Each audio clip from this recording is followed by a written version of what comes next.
May 29, Democracy or Deception? Nigeria's 27-year struggle between hope and hardship. By the way, President Bola Tinubu is 3 years today in office. For millions of Nigerians, May 29 is not just another date on the calendar.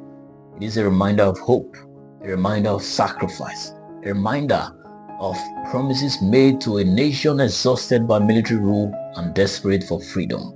But 27 years later, one uncomfortable question still hangs heavily over Africa's largest democracy. Has democracy truly improved the lives of ordinary Nigerians, or has it merely changed the faces of those in power? Because today, Nigerians are not just asking whether they can vote. They are asking whether they can survive, whether democracy has delivered dignity, whether leadership has delivered accountability, whether the Nigerian state still works for the people or only for the political elites. On May 29, 1999, Nigeria returned to civilian rule after years of military dictatorship. For many citizens, it felt like the dawn of a new republic. There was hope that democracy will restore freedom, strengthen institutions, create jobs, reduce corruption, improve security, and finally unlock the enormous potential of this country. People celebrated, they jubilated. People believed elected leaders would be more accountable than military rulers. They believed governors would become humane, transparent, people-focused. But nearly 3 decades later, Nigeria stands at a painful crossroad. Yes, democracy survived, but has governance truly succeeded? Even though Democracy Day was officially moved to June 12 in honor of late Chief Moshood Kashimawo Abiola and the unknown 1993 election, May 29 still carries enormous political symbolism, because May 29 represents the beginning of Nigeria's longest uninterrupted democratic journey. That journey has produced both undeniable progress and devastating disappointment. To be fair, Nigeria has achieved important democratic milestones since 1999. Civilian governments have consistently handed over power to other civilian governments. Military coups, once a recurring nightmare in Nigerian politics, have disappeared from national life, even though we had an attempt recently. There is greater media freedom today than under military rule. Citizens can criticize government openly. Opposition parties have defeated incumbents at the federal level. And despite tensions, elections continue to take place. These are not small achievements, but democracy cannot survive on election alone. Because democracy is not merely about voting every 4 years. Democracy is supposed to improve lives. This is where the crisis begins.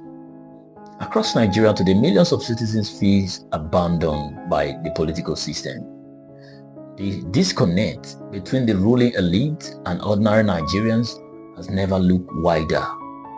While politicians move in convoys and hold luxury conferences, many citizens cannot afford food, transport, rent, electricity, or healthcare. The country continues to battle corruption, unemployment, weak institutions, decaying infrastructure, insecurity, and rising public frustration, from insurgency in the northeast to banditry, kidnapping, communal violence, and economic desperation across several regions.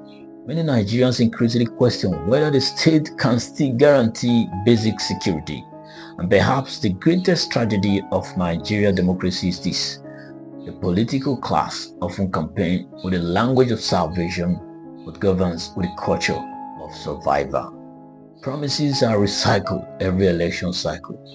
The same speeches, the same slogan, the same declaration about facing power, creating jobs, ending corruption, stabilizing the economy, stabilizing naira, improving security. Yet, for millions, daily life continues to deteriorate.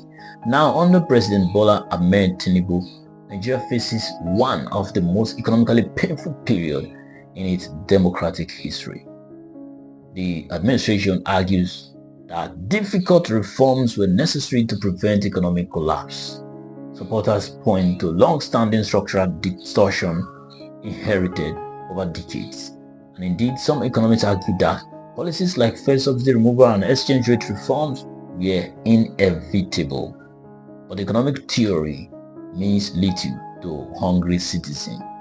Since the removal of fuel subsidy, Nigeria have witnessed soaring transport costs, rising inflation, naira instability, increased food prices, and severe pressure on household incomes. The cost of living crisis has reshaped everyday life.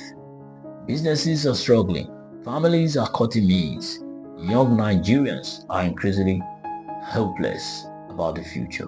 While government officials continue to speak about reforms, many citizens are still waiting to feel relief in their daily realities. This is where public trust becomes critical, because democracy depends on not just policies but also credibility. People can endure hardship when they believe leadership is transparent, accountable, and genuinely sacrificing alongside them. But when citizens perceive political privilege at the top while suffering expands below, trust begins to collapse. And once trust collapses, democracy itself becomes vulnerable. This is why May 29 may become more than a ceremonial anniversary. It must become a national accountability checkpoint. A day Nigerians ask difficult questions. What exactly have leadership achieved? What promises were fulfilled? How has governance improved the quality of life? Where are the measurable outcomes? Because democracy without accountability eventually becomes political theater. And yet, despite everything, Nigeria still possesses enormous potential. The country is blessed with a young population, entrepreneurial energy, natural resources, strategic importance, cultural influence across Africa. But potential alone cannot build nations. Institutions do. Accountability does. Nigeria urgently needs deep, dramatic reforms. Deep democratic reform. Electoral transparency must improve. The judiciary must remain independent. Anti-corruption enforcement must stop being selective. Power supply must become reliable enough to support industrial growth. Local production must replace dangerous dependence on imports. Security architecture must be modernized and decentralized. And perhaps most importantly, young Nigerians must move from social media frustration into civic participation. Because democracy dies when citizens surrender ownership of the political process. The truth is painful but unavoidable. Nigeria's democracy is not guaranteed to succeed simply because elections continue to hold. A nation can conduct elections and still fail its people. The real test of democracy is simple. Are citizens living better? Are institutions working? Is leadership accountable? Is justice accessible? Is hope alive? Those are the questions history will ask, and those are the questions May 29 forces Nigerians to confront every single year. Because in the end, democracy is not about the politicians, it is about the people. It is about whether governance protects human dignity, whether power serves the public, whether the state creates opportunity instead of despair. And as Nigeria moves closer to another election cycle, one message has never been more urgent. The future of this country will not be determined by campaign slogans alone. It will be determined by accountability, by leadership, by institutions, and by whether Nigerian citizens finally decide that democracy must produce more than promises. Because if democracy cannot improve the lives of the people, then the people will eventually begin to question democracy itself. So to you, my audience, Nigerian democratic journey remains unfinished. The nation has survived military rule, political instability, and economic turbulence. But survival is no longer enough. The real challenge now is whether democracy can still restore public trust, create opportunity, and deliver justice for ordinary Nigerians.